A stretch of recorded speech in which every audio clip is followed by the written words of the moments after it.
Ново оделение за криминалитет поврзан со семејно насилство, најави министерот за внатрешни работи Панче Тошковски. Реакцијата следи по трагичниот настан во Скопје и потврди дека имало претходни пријави против таткото осумничен и дека тој бил апсен и за други криминални дејствија.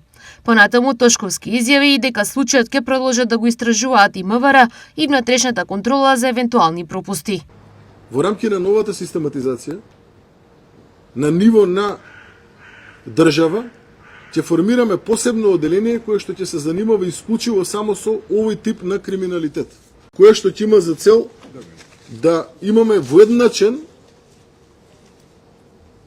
фокус и постапување на максимално професионално ниво во секоја една постапка на секоја една педа земја на државата. Нажалост, досега такво оделение, таква единица, такво тело на национално ниво немам.